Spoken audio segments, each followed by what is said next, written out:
President Trump declares his trade war on hold. The White House cracks down on CNN. And Republicans go after Deputy Attorney General Rod Rosenstein. We'll talk about it. I'm Ben Shapiro. This is The Ben Shapiro Show.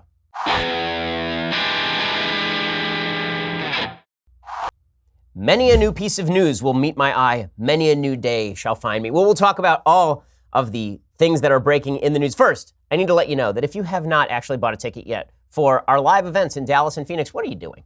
What are you doing? Okay, we have a Ben Shapiro Show live this August, Dallas and Phoenix. But you should know that we are now 80% sold out of both events, and we still have a month to go, which means it's going to sell out. If you haven't gotten your tickets yet, you should get them now, or else you could miss out on this event entirely. Plus, right now we are also selling, you should know, Ben Shapiro live tour shirts over at Amazon.com. So go check that out as well, because we announced yesterday that there are a bunch of colleges we'll be visiting next year. So go check that out too. Also, I should remind you that our national debt is $21 trillion and counting, right? And I remember when we used to care about that sort of stuff.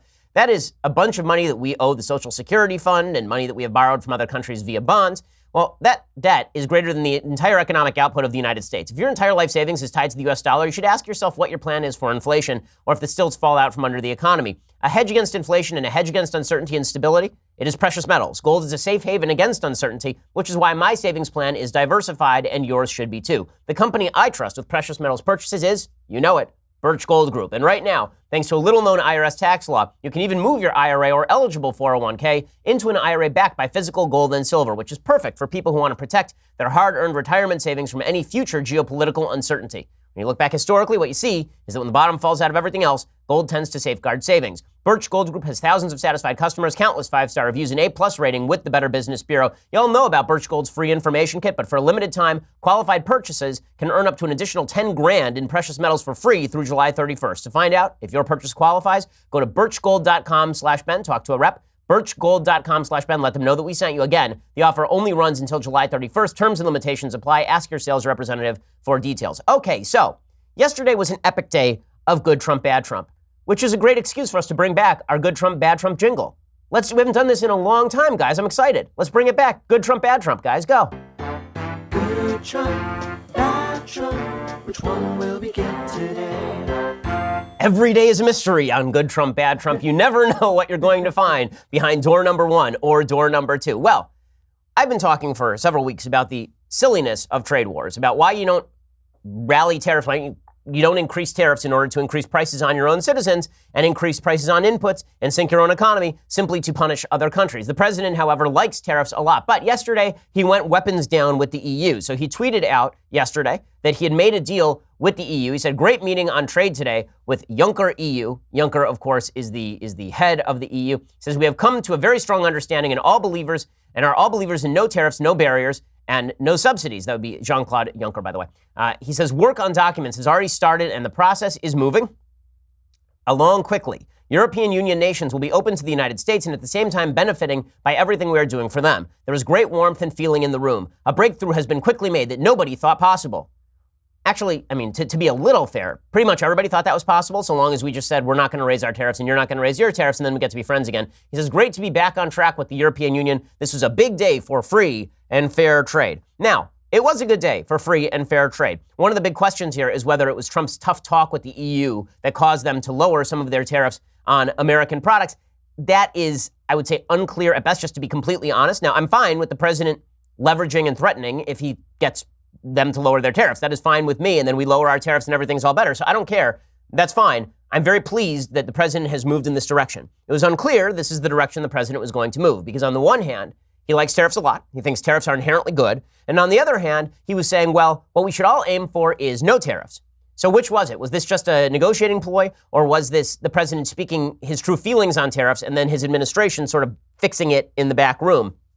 Either way, the outcome is the same, and the outcome is good. The Wall Street Journal editorial board was very excited about this morning. They say the meeting on trade Wednesday between President Trump and European Commission President Jean-Claude Juncker had all the makings of a potential crack-up, but in the event, it provided the best economic news in weeks. Financial markets were clearly pleased as stocks rose across the board before the closing bell on the statements by the two presidents after their White House session. Call it a relief rally. The two sides essentially declared a tariff truce pending negotiations on a larger trade deal between the 28-nation European Union and the U.S. Mr. Trump agreed to step back from his threat of 25% tariffs on European car imports, while the two sides pledged to resolve the current U.S. steel and aluminum tariffs and Europe's retaliatory levies on U.S. goods. Europe also agreed to buy more soybeans immediately and much more liquefied natural gas from the United States in the future as its import capacity expands. That particularly is a good thing, that the EU is now going to import a bunch of American liquefied natural gas. It cuts off the market for the Russians, who are increasing their power and their influence in the European Union by shipping all sorts of natural gas to that area.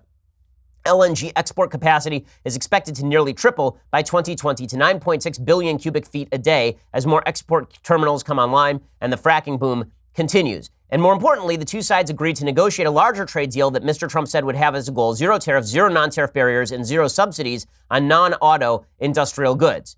Well, I wish that he would extend it to auto industrial goods. I don't think that we should maintain all of these trade barriers with regard to autos and motorcycles, but it is good that everybody is back at the table. The Wall Street Journal points out that Europe has a 10% tariff on U.S.-made cars. The U.S. charges only 2.5% on cars made in Europe, but we charge a 25% tariff on imported trucks, and Europe will want the United States to take that to zero, which won't please Ford and U.S. companies. Let's all hope that this is all honest and everybody wants to get to zero tariffs and zero subsidies, and that we all want to get to a perfectly free trade scenario. Now, was it President Trump that caused all of this? A lot of his champions today are saying that this was Trump at his very best. This was Trump making a deal by raising tariffs, threatening the EU, and then the EU backing down. Trump seems to believe the same thing. Here's what he had to say yesterday in a hastily called press conference at the Rose Garden.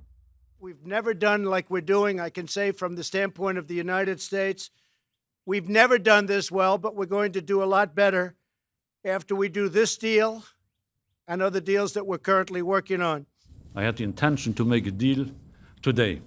And we made a deal today. So Trump is very, very happy, of course, because anytime somebody says that a deal was made, he's a happy camper. President Trump, of course, is a deal maker. This is how he pictures himself. And if a deal got made, the president gets credit for it, no matter what tactics he used in order to engage in it. Now, did we actually have to threaten the EU with all of these really high tariffs in order to get them to lower some of their barriers on soybeans? Probably not. Okay, the reality is that the EU just signed a massive trade deal with Japan the United States could have been a part of. There's a piece over at National Review by Matthew Rooney from just a couple of days ago talking about the deal between the EU and Japan. He says this: the EU and Japan just signed a trade agreement while the U.S. sat on the sidelines. This is a bad move on America's part because latecomers will ultimately find themselves with no option but to accept the terms of the deal. How do we know that? It was America's own strategy with the General Post-War Agreement on Tariffs and Trade. That's GATT, NAFTA, and the Central American Free Trade Agreement known as CAFTA, as well as the World Trade Organization itself. The European Union, with an economy similar in size to America's at 25% of global GDP, has teamed up with Japan, which produces another 5% of global GDP, to take the lead. So why was the U.S. missing from the table?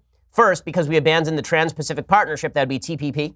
There are problems with TPP as negotiated by Barack Obama, but I think it was a mistake, I said so at the time, to scrap TPP. I think that instead President Trump should have gone in and opened up some of those provisions to congressional approval, obviously. Also, President Trump continues to muck about with NAFTA, and he's unclear on whether we are going to allow NAFTA to move forward or not. Everybody else is creating these great trade blocks, and the United States is sort of picking and choosing trade deals, some of which are beneficial and some of which seem relatively minimal.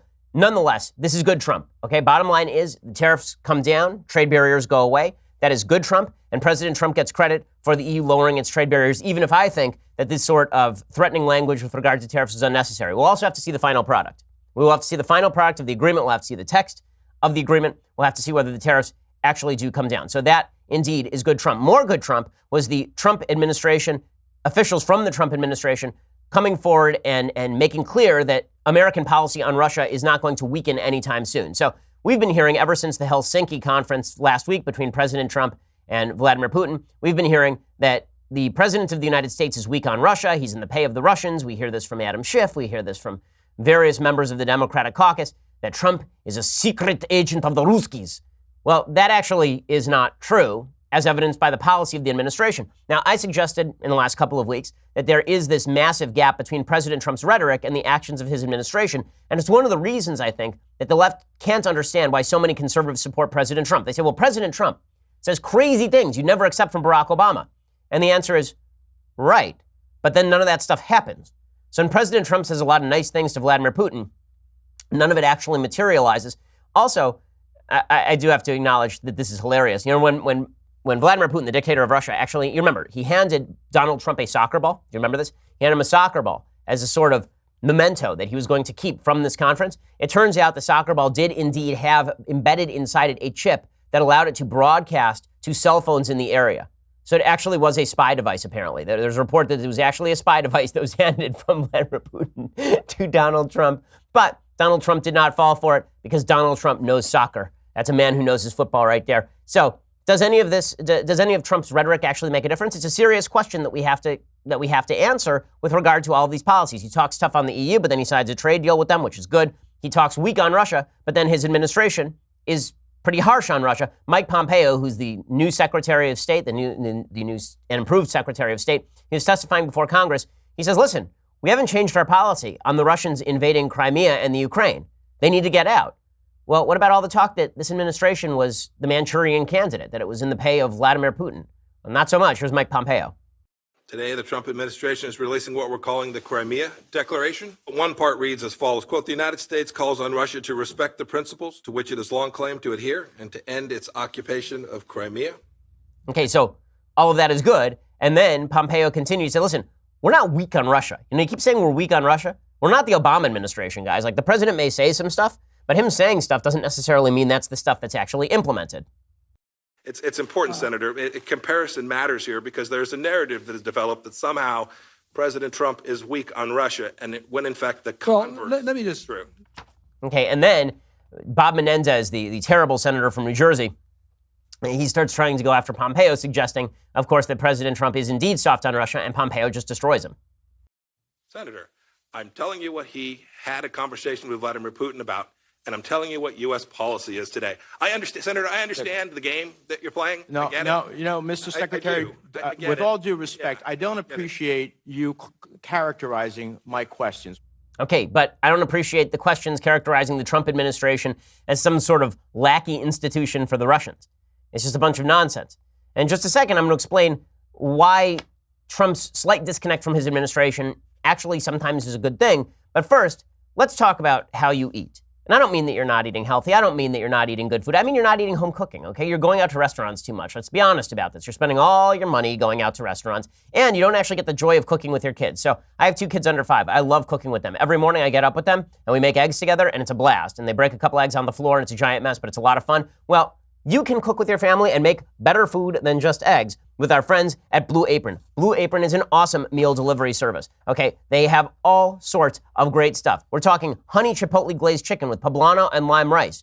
We're talking about, I'm looking at these meals right here. We're talking about, let's see, sweet chili beef and vegetable stir fry with garlic rice, barbecue vegetable flatbread with Swiss cheese. I mean, all this stuff is gourmet stuff, and you could be making it in your own kitchen with your kids tonight. They provide convenience and variety. Blue Apron delivers fresh, pre-portioned ingredients and step-by-step recipes directly to your door. They can be cooked in under 45 minutes. The menu changes every week based on what's in season. It's designed by Blue Apron's in-house culinary team. Blue Apron offers 12 new recipes every week. Customers can pick 2, 3, or 4 recipes. It's awesome stuff. People around the office get Blue Apron, and they really, really enjoy it. And right now, you can check out this week's menu, get your first 3 meals for free at blueapron.com/Shapiro. That's blueapron.com/Shapiro to get your first 3 meals for free. Blue Apron is indeed a better way to cook. Go use that promo code Shapiro. It lets them know that we sent you. Okay, so President Trump's policies continue to be quite good, even if his rhetoric continues to be not so good. Now, all we need is for his rhetoric to actually mirror his policies. If President Trump's rhetoric mirrored his policies, he'd be in a lot better shape right now. And I say this as somebody who wants the President of the United States to succeed because I like a lot of the policies his administration is putting in place. One of the problems, however, that I'm seeing is, and this is where the bad Trump comes in, the president's rhetoric does matter when it comes to some of the polling data. There was a poll yesterday that shows Democrats are now plus 12 in the congressional generic ballot. Okay, that is not a good number. There were 2 separate polls having Democrats up 12. That means the Democrats not only take the House, there's a good shot they take the Senate as well. The Republicans who are now running behind in Arizona, which is insane. They should not be running behind in Arizona, where there's a very, very good candidate running, Martha McSally. They should not be running behind in some of these other states. They shouldn't be running behind Joe Manchin in West Virginia, the reddest state in America by Trump vote. Okay, there's just no way this should be happening. Trump's approval ratings are still where they were, but when you dig down, what you see is some trouble for President Trump. There's a poll from NBC News today in the swing states, Michigan, Minnesota, Wisconsin, and the poll is, does Trump deserve re-election?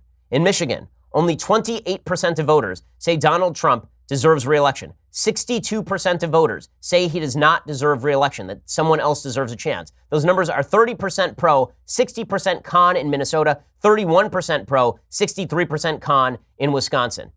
Okay, all of that, these are dangerous numbers for the president. Now, the president can still win the next presidential election without winning Wisconsin, Michigan, or Minnesota. If he wins Pennsylvania and Ohio and Florida, he's okay. But suffice it to say that if the president's policies were actually mirrored in his rhetoric, he'd be a lot more popular. So I know a lot of his base thinks that his policies can only happen because of his rhetoric. I hear the argument. I just don't think that the argument happens to be particularly compelling. I think that this president could get his policy done simply by saying what his policy is. If he went to the EU and he said, listen, you guys are our friends, let's lower the tariffs. And then they said no. And then he said, okay, well, then we're going to have to ratchet up the pressure. I think that would be a lot better. Instead, he sort of preemptively ratchets up pressure because he likes tariffs, for example. And then when the tariffs come down, it's unclear whether it was because of Trump's action or because we could have gotten this deal in the first place. When it comes to Russia, the president could say, listen, Russia meddled with the 2016 election. It did not have an impact on the final outcome, but we are going to stop all that because we are tougher on Russia than the prior administration was, no matter what the media have to say. He could say all of those things. The fact that he doesn't creates suspicion in the mind of voters that is unnecessary. That is unnecessary and counterproductive and a waste of time. So the president is doing himself no service with his rhetoric. That's the bad Trump. The good Trump is good things are getting done. The bad Trump is he's saying bad things. I know Trump supporters say, well, why do you care what he says? Care what he does instead. If you care about him being reelected, if you care about Republicans maintaining Congress, what he says matters too. Okay, speaking of which, let's talk about some actual bad Trump yesterday. So there's a big news story yesterday where a woman named Caitlin Collins, who works for CNN, she formerly worked for the Daily Caller, she was essentially barred from the White House. She was denied access to an open press event in the Rose Garden. Why? Because she was the pool reporter earlier in the day, and she asked President Trump some questions that apparently he didn't like. According to CNN, they said, we demand better. The network said Collins was told by Deputy Chief of Staff for Communications Bill Shine and Press Secretary Sarah Sanders that her questions were inappropriate. Now, she was representing the White House press pool at the time. The way this works, for folks who don't understand, is that it's not like a bevy of reporters just get to follow President Trump around. There's usually one reporter who's assigned for part of the day to ask the president questions in sort of smaller areas, and that person's questions are then distributed with the answers to the entire press pool. So that's very, very common. It happens at rallies all the time because all the networks basically agree that they're going to cooperate in asking these questions and then distributing the answers. CNN says, this decision to bar a member of the press is retaliatory in nature and not indicative of an open and free press. Press Secretary Sarah Huckabee Sanders said that Collins, quote, sorted questions and refused to leave despite being asked repeatedly to do so. Subsequently, our staff informed her she was not welcome to participate in the next event, but made clear that any other journalist from her network could attend. She said it didn't matter to her because she hadn't planned to be there anyway. To be clear, we support a free press and ask that everyone be respectful of the presidency and guests at the White House. Here is Caitlin Collins talking about this yesterday on CNN. This, of course, turned into a big blow-up. So I was blocked from attending an open press event here at the White House because the White House did not like the questions I posed to President Trump earlier in the day during an event in the Oval Office with the president of the European Commission. Did Michael Cohen betray you? Thank you very much. Okay, so it was an open press event, and she was calling out some questions on behalf of the press pool, and then Trump basically booted her from a future White House press conference at the Rose Garden. And this became a huge story because the idea was she asked tough questions, Trump didn't like it, and now they're going to prevent her from entering. Now, Trump says it was because she was rude. Well, if that were the case, then Jim Acosta should be barred for life from the White House. I mean, the guy's rude every single day. But that's not the way any of this should work. Now, in the name of consistency, I think the press should be aggressive with the executive branch. I like it when the press is aggressive with the executive branch. I think that's their job. And I think they should have been much more aggressive with Obama. My critique is the double standard, that they weren't aggressive with Obama, and they were aggressive with President Bush, and they are aggressive with President Trump. Right? The press are definitely to the left, and that manifests itself. But the proper response to that is that the press should actually be aggressive with President Obama as well. Bret Baier, I thought, said it correctly. Bret Baier over on Fox News yesterday, he said, listen, all of us in the press, we're on the same side here. That means that it's our job to ask tough questions. He got all sorts of flack for this. I think Bret Baier is basically correct here. As a member of the White House press pool, Fox stands firmly with CNN on this issue of access.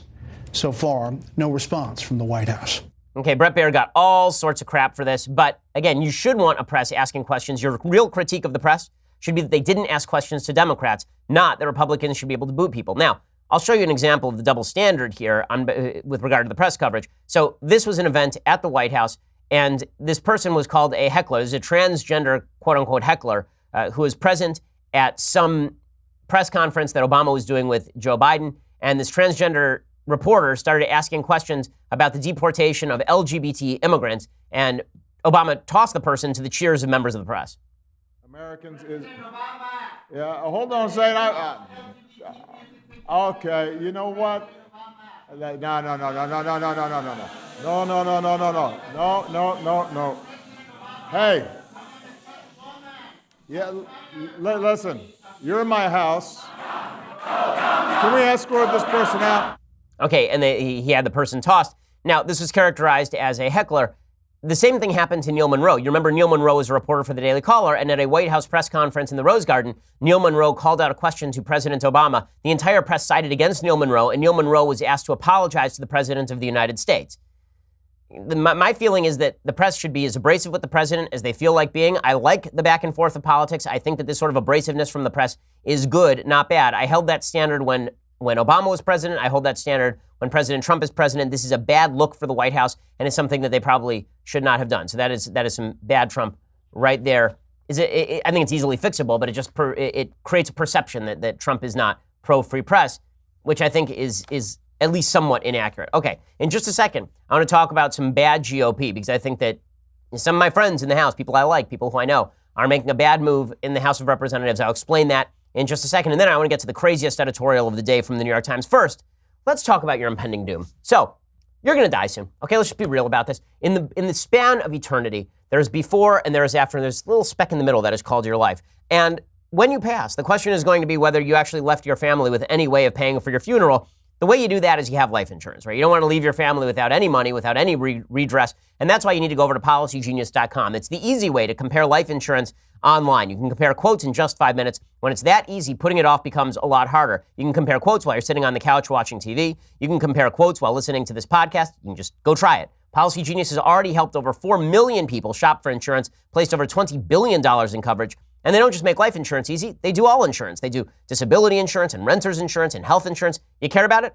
They cover it. So if you need life insurance, but you've been putting it off because you're a lazy bum, don't do it anymore. Go check out PolicyGenius.com, the easy way to compare top insurers and find the best value for you. No sales pressure, no hassle, it's free. PolicyGenius.com, you got nothing to lose except for that feeling of insecurity upon your impending doom. Go check it out, PolicyGenius.com right now, and go get yourself some life insurance. Really, it's something any serious person should have. Okay, meanwhile, the GOP has decided to file articles of impeachment against Rod Rosenstein. So Rod Rosenstein, who is the Deputy Attorney General, he's in hot water because a lot of the members of the House, the Republicans, are very upset that the Deputy Attorney General is not fast enough to turn over records from the DOJ with regard to, for example, the FISA application for Carter Page, as well as records of the Trump-Russia collusion investigation. And they're very unhappy with the DOJ for all of this. So yesterday, House Freedom Caucus leaders Mark Meadows and Jim Jordan, both of whom I'm friendly with, both of whom I like, escalated their fight with the Justice Department, introducing a resolution to impeach Deputy Attorney General Rod Rosenstein. The resolution is not a sign the House is about to vote to impeach Rosenstein, as House Judiciary Chairman Bob Goodlatte and House Oversight Chairman Trey Gowdy, who've been pushing for documents from the DOJ, did not sign on. The House is leaving for a month-long recess after Thursday. This is the part where you start to say, this looks like a publicity ploy. And I say that with all due respect to representatives who I like and I'm friendly with. It looks like a publicity ploy if you can't get an actual vote on the impeachment, if it just looks like we're going to file for impeachment and then we won't hold a vote. If you're actually going to try and impeach somebody, you got to try and impeach them. By the way, very few people have ever been impeached in the United States. Like 19 people in the entire course of the history of the country have been actually impeached by the House, and I think only 8 have been convicted by the Senate and removed from office.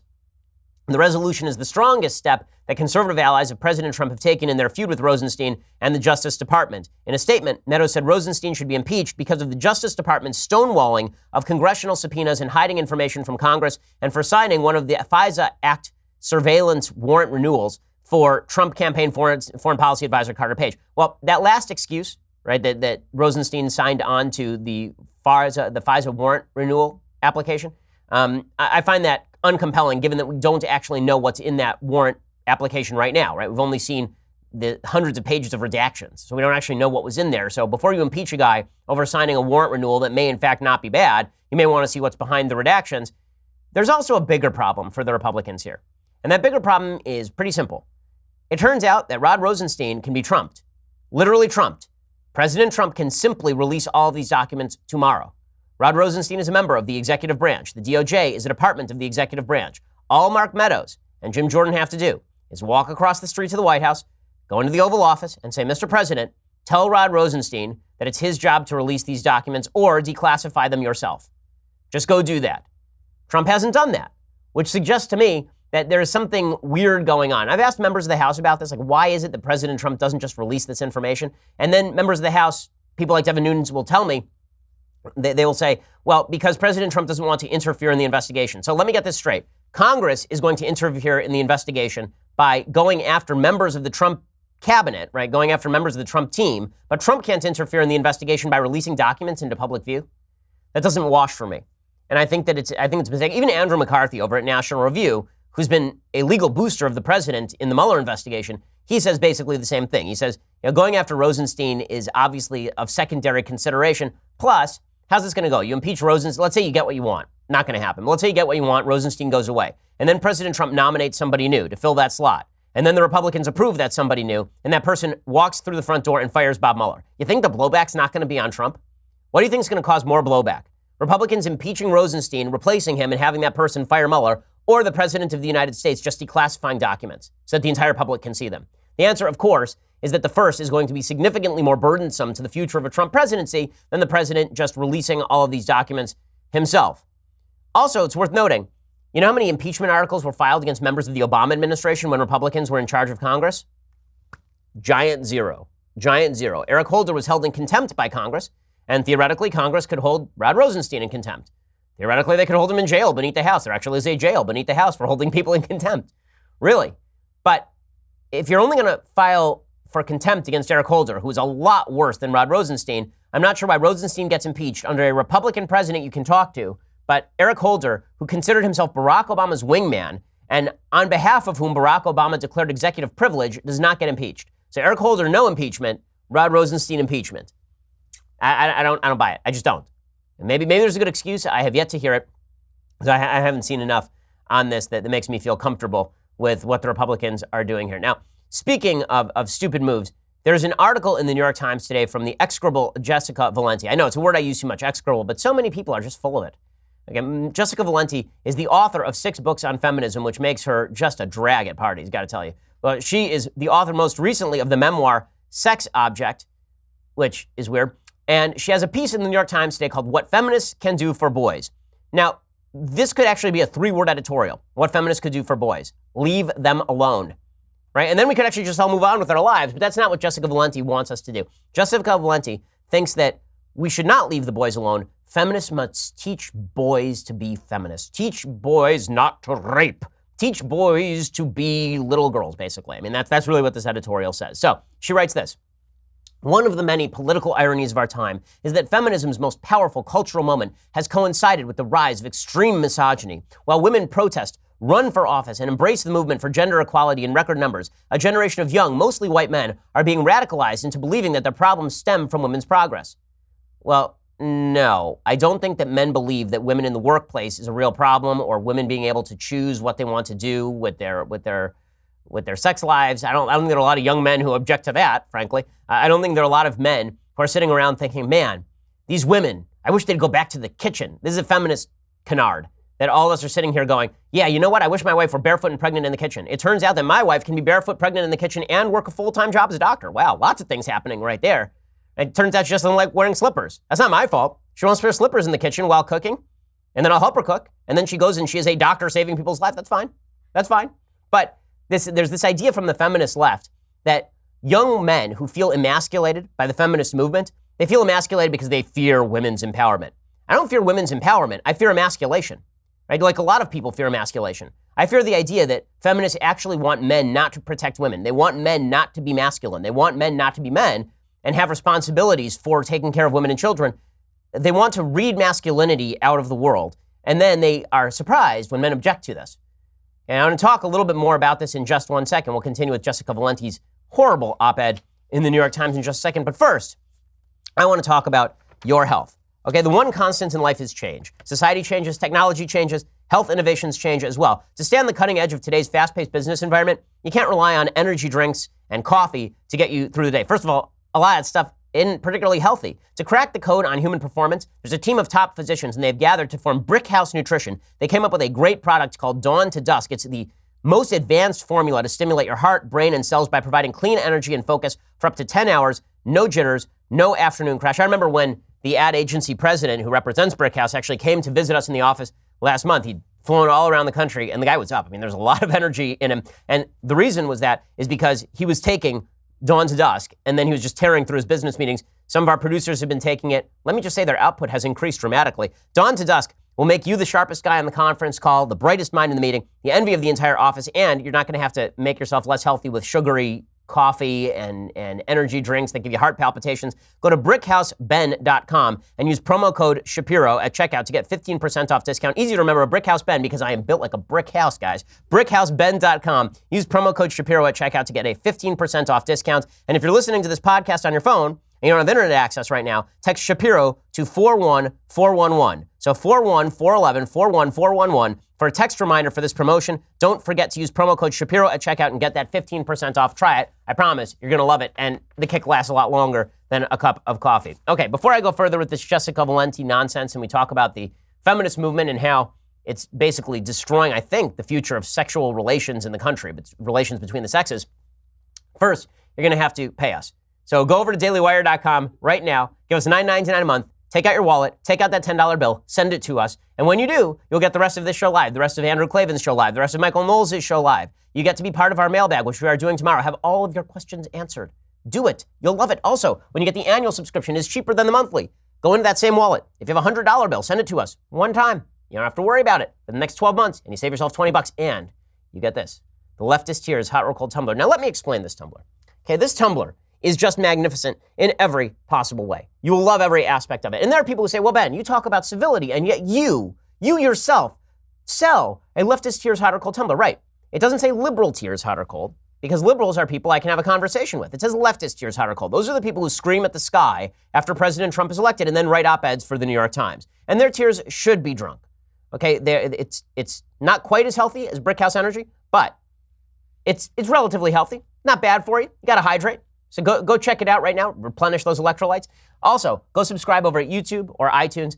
Make sure that you subscribe because we have fantastic Sunday specials that come out every single Sunday with great guests. We have this week Mike Rowe, who's showing up, and it'll be awesome. He's a hilarious dude, and you'll really enjoy this Sunday special. It's a lot of fun. It was a lot of fun to do. Go check that out. We're the largest, fastest growing conservative podcast in the nation.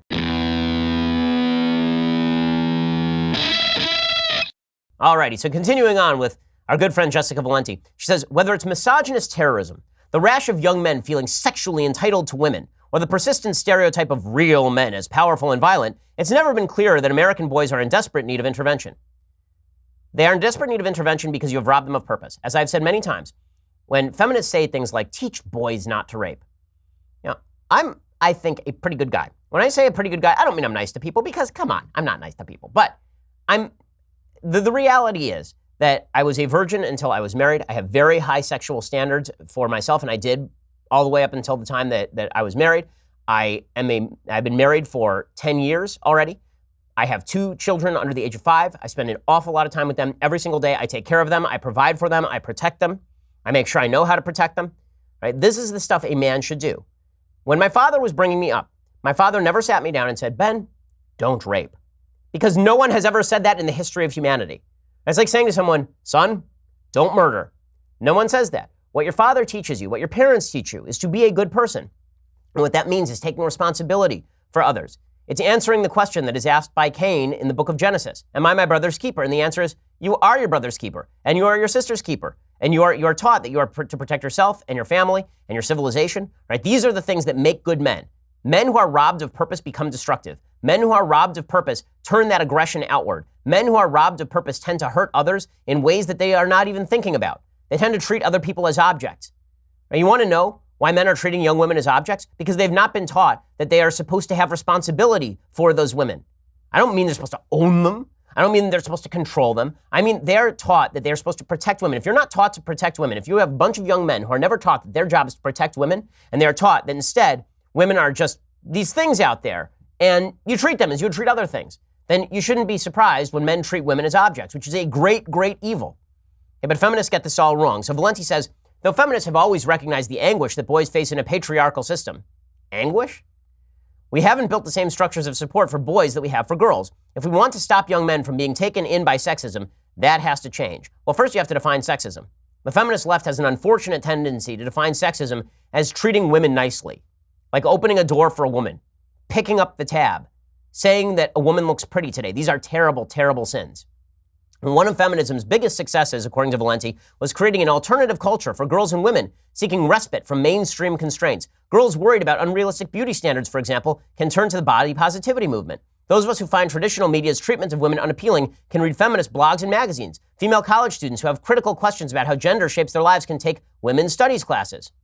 All of these things make women less happy. I mean, all of these things, all of the idea that women get happier by taking women's studies classes, I've never seen unhappier groups of people than women who takes women's studies classes. Seriously, that is not a happy group of people as a general rule. Just saying, okay? Also, let's be clear about the unrealistic body image standards. You know who buys women's magazines? Women, not men. Men are not making those magazines. Men are not buying those magazines. You know who runs the makeup industry, billions and billions of dollars? It ain't men. Men don't care. Ask your boyfriend or your husband, ladies, ask your boyfriend or your husband next time you spend $100 on getting your nails done. They will not even notice. Men don't even care. Men don't notice. Okay, this is women judging other women. Dirty little secret. Women judge other women a lot more than men judge women. Really. Okay, but Jessica Valenti says all men, from social media campaigns to after-school equality clubs, feminism has birthed dozens of online and real-life spaces where girls can find alternatives to the sexist status quo. But boys and young men who are struggling have no equivalent culture. As Sarah Rich recently wrote in The Atlantic, while society is chipping away at giving girls broader access to life possibilities, it isn't presenting boys with a full continuum of how they can be in the world. This gap has made boys susceptible to misogynist hucksters peddling get manly quick platitudes in dangerous online extremist communities. Who does she use as her example? Jordan Peterson, of course. My friend Jordan Peterson. He's the example of toxic masculinity. A guy who is married, who has kids, who doesn't regularly get into fights or rape people. He is a guy whose main takeaway, his literal main takeaway to boys is clean up your room. That's literally his takeaway. He's toxic masculinity. Why? Well, because he does not call students by their preferred pronouns. And he says that men are in charge because they're better suited for it. Okay, he has never said that. What he has said is that there are hierarchies of competence in virtually every area of life, and that in a free system, those hierarchies are not going to be evenly distributed in any area. In some areas, women will do better. In some areas, men will do better. This is absolutely true on every level. It's always been true. In a free country, there will be hierarchies of competence because there are in every area of life. There are hierarchies of competence in basketball. I fail at that hierarchy of competence. That is not because of racism or sexism. And some of Mr. Peterson's other claims, Valenti says, include the idea that sexual harassment wouldn't be such a problem if women didn't wear makeup to work. He has never said that. And that enforced monogamy would stop young men from committing mass murder. He has never said that either. Again, we covered this on the show a few weeks ago. Absolutely idiotic. What he actually said is that a system that encourages monogamy is going to end up with an more evenly distributed sexual distribution of partners than a system where a few men get a lot of women, for example. But he doesn't say the government should force women to get married to a man and men should, he doesn't say any of that stuff. It's just made up. Online misogynist communities offer similarly dangerous advice to young men distressed over sexual rejection. Instead of teaching them, says Jessica Valenti, that their value has nothing to do with their sexual experience or that they are simply not entitled to sexual attention no matter how badly they want it, incel forums tell boys that the real problem is women's freedom. If women didn't have a choice, they say, any man could have sex with whomever he liked. Okay, well, I myself have critiqued the incel community exactly this way, saying that if you actually want to get a woman, perhaps you ought to act better. Perhaps you ought to aim for marriage and commitment and responsibility rather than just aiming for random sex. But the feminist movement doesn't agree with that because they think that marriage and responsibility are impediments to freedom. I think that they are the greatest indicator that you have a societal basis for freedom. And Jessica Valenti continues, she says, feminist ideas can help men, be it the rejection of expectations that men be strong or stoic, or ending the silence around male victims of sexual violence. But boys also need the same kind of culture we created for girls. Instead, what we need is a new sort of system, a new support system. He says, white male leaders in government, corporations, and institutions vastly outnumber women. Men have more cultural and economic power than women. But until we grapple with how to stop misogynists themselves, starting with ensuring boys don't grow up to be one, women will never be free. And then she offers no actual solutions, except for we should have women's studies classes that teach men not to be men. So solid solution there. I can't imagine why men are running screaming away from the feminist movement. I can't imagine it. Now, speaking of men running screaming away from the feminist movement, I got to tell you about this insane paper. It's really funny. This insane paper from an author named Helen Wilson. It's a peer-reviewed journal. Okay, it's a peer-reviewed journal in actual feminist academic journal. And the article is titled, I kid you not, Human Reactions to Rape Culture and Queer Performativity at Urban Dog Parks in Portland, Oregon. Let me read that again. Human Reactions to Rape Culture and Queer Performativity at Urban Dog Parks in Portland, Oregon. I can't even get it out, it's so stupid. And it's based on approximately 1,000 hours of observing dogs and their owners. The author, Helen Wilson, claims there was one dog rape humping incident every 60 minutes. So the dogs are sexist. According to Wilson, this is not a joke. According to Cassie Dillon over at Daily Wire, dog parks are just the place to observe toxic masculinity and heterosexuality. Quote, dog parks are microcosms where hegemonic masculinist norms governing queering behavior and compulsory heterosexuality can be observed in a cross-species environment. According to Wilson, dog parks are oppressive spaces that lock both human and animals into hegemonic patterns of gender conformity, adding oppressive patriarchal norms reach their zenith in dog parks. And then it gets even where nobody can actually say whether this woman has a PhD. She says she has a PhD in feminist studies and is the lead researcher for the Portland Ungendering Research Initiative. So the academic journal is called the Journal of Feminist Geography. I can't believe this is real. I mean, if this is real, it's just unbelievable. Maybe one of the reasons that heterosexuality is the norm in dog parks is because dogs, in order to reproduce, have to have sex with other dogs of a different sex. I'm not sure how these dogs actually self-identify, but I don't think it matters at the dog park because everything is terrible and weird. So just well done, everyone. Why don't we take women's studies more seriously, folks? Why don't we take feminism more seriously? Nobody knows. Speaking of idiotic ideas from the left, Israel is under a lot of flack lately. The state of Israel is under a lot of flack because they pushed through a new law calling Israel the nation state of the Jewish people. Now, I was unaware that Israel was not the nation state of the Jewish people. In the Declaration of Independence of the state of Israel, it says it's the nation state for the Jewish people. It is called the Jewish state. There's a reason that it was called that. The reason that the parliament actually passed this law is because the courts in Israel are even more leftist than they are in the United States. And there were a bunch of attempts by the Supreme Court of the state of Israel to essentially rewrite all of the basic laws in Israel to not make Israel a Jewish state. Now, there have been a lot of people who say Israel is ethnocentrist because it's a Jewish state. Israel is not ethnocentrist unless you consider Latvia ethnocentrist, unless you consider France ethnocentrist. Okay, there are lots of countries that are made for the people who are in them. America is a land for Americans. Now, what's great about America is you can become an American. What's great about Israel is that you can become a citizen and become a Jew, right? Judaism is not something that you are only born with. You can actually convert into becoming a Jew. I also noticed that all the people who are very upset with the idea of a Jewish state have no problem whatsoever with a Palestinian state that will be run under Islamic law and will have 0 Jews living in it, whereas 20% of all people living in the state of Israel are actually Arab. And 20% of people living in Israel are Arab, and the vast majority of those people are Muslim. And in fact, when asked, Israeli Arabs do not want to leave Israel and move into the non-existent state of Palestine. They don't want to leave and move into a Muslim country because they have it better in Israel. But an article in the New York Times says Israel is terrible because democracy and Judaism cannot coexist. Weird how you're allowed to say that in the pages of the New York Times, but you can't say that Islam and democracy can't coexist. So just to get this straight, according to the left, Christianity and democracy can't coexist, even though they have coexisted and democracy was basically born inside Christian countries. Judaism and democracy can't coexist, even though Israel is in fact a Jewish and democratic state. But Islam and democracy can coexist, even though they're precisely 0 actual major Islamic democracies, like serious Islamic democracies. The closest thing that you might have is something like Indonesia, even though there are significant restrictions on democracy. Okay, but according to the New York Times, it's very, very bad that Israel says that it is now a nation state of the Jewish people. Israel also made Hebrew its official language, which originally it was, I guess, Hebrew and Arabic and English, but that was a holdover from British Palestine Mandate.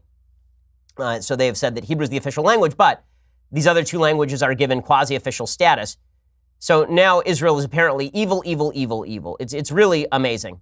Okay, this editorial in the New York Times suggests that the nation-state law is terrible. They say that Judaism cannot coexist because the minute that Judaism and democracy are attempting to coexist, then you are writing non-Jews out of the Declaration of Israel's independence and the state of Israel. That is simply not true. Arab parties sit in Israel's parliament. The only thing that this really does, in reality, is prevent the Supreme Court of the state of Israel from cramming down a bunch of leftism that would undermine the identity of the state of Israel in order to promote a leftist view of what the state of Israel ought to be. Okay, so we're going to get to now some things I like, and then we'll do some things I hate, and then we'll get out of here. So things I like. We've been doing jazz all week. One of the great jazz pianists of all time is a guy named Errol Garner. You probably don't know Errol Garner's stuff because much older pianist, but terrific, terrific jazz pianist. This is from a cut. They can't take that away from me, and it really is fantastic. The album is Concert by the Sea, and Errol Garner is the pianist.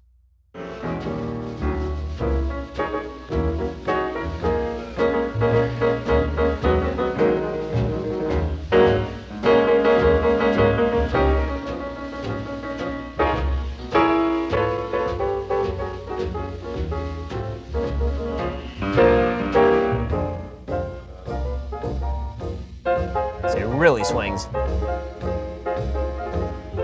He was also famous for the fact that he was very short in stature. He was 5'2". He used to perform sitting on multiple telephone directories.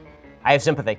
So Errol Garner, go listen to that album's great. Concert by the Sea, Errol Garner, it really is terrific. Okay, other things that I like, good news never gets enough attention, and this I thought was a great story. So a police officer was confronted with a homeless man who wanted to go in for a job interview. The man was named Phil. He reportedly went to a McDonald's in Tallahassee to apply for a job, but he was told he couldn't be hired unless he shaved his beard. Phil started shaving his thick beard in a gas station parking lot without a mirror, and then Officer Tony Carlson came up. He saw the man struggling, so he came by. He tightened the screw on Phil's razor and then proceeded to shave Phil's face for him, and somebody captured this video, and it went viral. Here's what it looked like. Yeah, you can't really hear it, but what you can see is this police officer who's actually shaving this homeless man so he can go in and apply for a job. And the officer said, if he's wanting to help himself, I need to be more than careful, and try to help him out the best that I can. Just a great story of human beings helping other human beings. For all the stories about, you only see the stories about the police when the police are shooting somebody. You never see the stories about how often the police actually help people. There are a lot of great police officers out there doing a lot of wonderful things. Okay, time for a quick thing that I hate. So Representative Joe Crowley, not long for Congress because he was defeated in a primary by everybody's favorite socialist, Alexandria Ocasio-Cortez. I am getting better at saying her name. Joe Crowley came out yesterday and he said that he has an idea. Where Alexandria Ocasio-Cortez merely says that ICE should be abolished, Joe Crowley says we should pay the families of illegal immigrants. Yes, really, this is a thing that happened in real life. I suggest they need to be compensated for what this administration did to them. But the first form of compensation needs to be the full reunification of these families.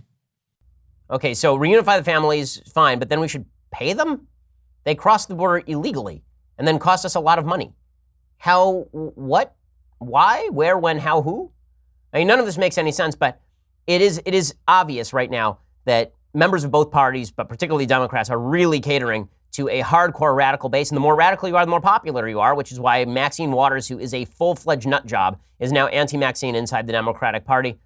This is why, when I said earlier in the show that I think President Trump, needs to do better with the rhetoric, because Democrats cannot be allowed to win Congress. If Democrats win Congress, if they win the Senate, there won't be any judges. There won't be anything good that gets done. It will be a bunch of radical proposals and investigations for the next 2 years. And if Trump loses re-election on the back of that, and you have a Democratic president with Democrats in the House and Senate, look for things to get wild and terrible as fast as humanly possible. Right? The pendulum swings in this country, and it swung to the right for a bit. And we got to be very careful it doesn't swing back to the left, because when it does, it's going to swing back to people like Joe Crowley and Alexandria Ocasio-Cortez and her democratic socialism. So we got to be very, very careful here. Okay, we'll be back here tomorrow with all the latest news updates. I'm Ben Shapiro. This is The Ben Shapiro Show.